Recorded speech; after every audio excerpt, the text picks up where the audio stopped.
बिस्मिल्लाहिर्रहमानिर्रहीम अस्सलाम वालेकुम।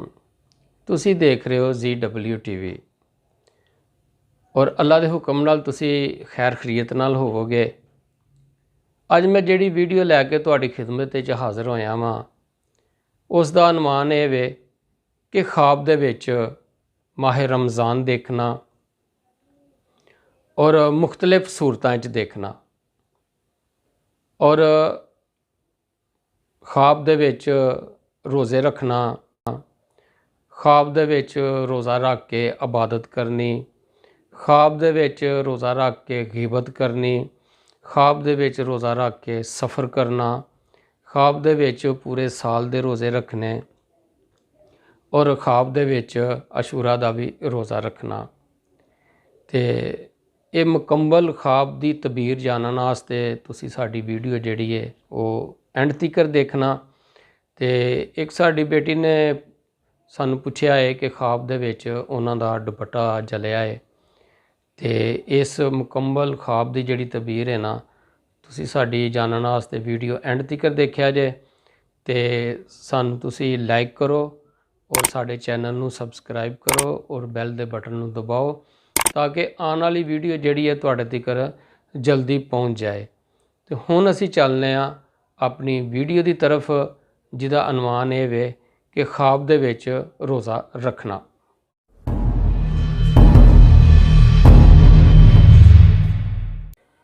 हज़रत इब्ने सरीन रहमतुल्लाह अलैह फरमांदे ने कि ख्वाब दे विच देखना कि रोज़ा रखे है, रोज़ा रख के सुबहान अल्लाह ला इलाहा इल्लल्लाह वो पढ़दा है और कुरान पाक दी तलावत करदा है। इस ख्वाब दी तबीर है वे को अपने हराम काम और गुनाहां तो तौबा करेगा। ख्वाब दे विच देख रहा है कि रोज़ा रखे है और रोज़ा रख के वो गिबत और फाशी फैलांदा है, लोकां नूं तंग करदा है, गिबत करदा है। ते उस ख्वाब दी तबीर है वे कि उहदी जिहड़ी इबादत है वो ज़ाया हो जाएगी और सच्चा दीनदार वो साबित नहीं होएगा।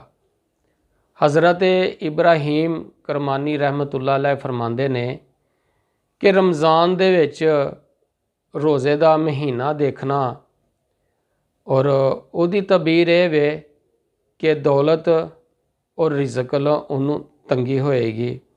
बाज़ ये भी कहंदे ने कि उहदा जिहड़ा दीन है वो दुरुस्त होएगा, उहदियां तकलीफ़ां दूर होणगियां, उहदे गम दूर होणगे। ये भी दलील है कि उहदा जिहड़ा कर्ज़ है वो भी लथ जाएगा अगर माह रमज़ान दा महीना उसने माह रमज़ान दे महीने च देखिया होए। ख्वाब दे विच वो देख रहा है कि उन्हें भुल के रोज़ा रखिया है तो वो एक नेक मर्द की निशानी है और उन्होंने हलाल रोज़ी जिहड़ी है उहदे नसीब विच होएगी।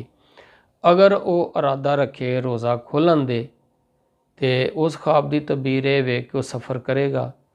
सफ़र दे विच ना कोई बला ना कोई बीमारी ना कोई उन्होंने तकलीफ़ होएगी और वो अपने कार खैर खरीयत दे नाल पहुँच जाएगा। ख्वाब दे विच देखना कि लगातार पूरे साल दे रोज़े रखना एक कुव्वत दी दलील है और हज करेगा। ख्वाब दे च देखना अशूरा का रोज़ा रखना उहदी दलील ये वे कि उहदे जिहड़े गम ने वो अंदर ही अंदर उहदे ख़त्म हो जाएंगे।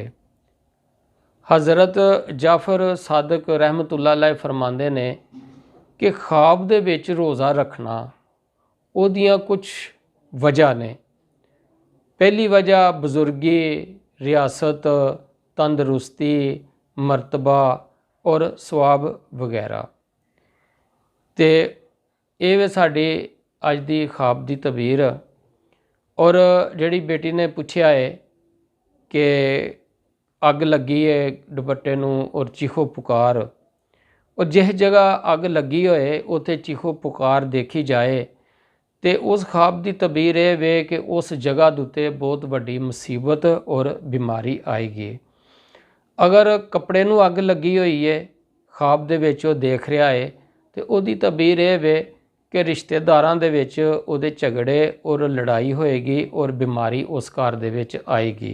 ਖਾਬ ਦੀ ਤਬੀਰ ਅਸੀਂ ਦੱਸ ਦਿੱਤੀ ਹੈ ਤੇ ਇਹਦੇ ਵਾਸਤੇ ਬਹੁਤ ਹੀ ਜ਼ਰੂਰੀ ਹੈ ਬੇਟਾ ਤੁਸੀਂ ਇਹਦਾ ਸਦਕਾ ਦਿਓ, ਸਦਕਾ ਖੈਰਤ ਉਹ ਤੁਸੀਂ ਜ਼ਰੂਰ ਦਿਓ ਤਾਂ ਕਿ ਅੱਲਾ ਦੀ ਜ਼ਾਤ ਇਹ ਮੁਸੀਬਤ ਇਹ ਟਾਲੇ। ਨਵੀਂ ਵੀਡੀਓ ਆਉਣ ਤੱਕ ਸਾਨੂੰ ਇਜਾਜ਼ਤ ਦਿਓ। ਠੀਕ ਹੈ ਜੀ, ਅੱਲਾ ਹਾਫਿਜ਼।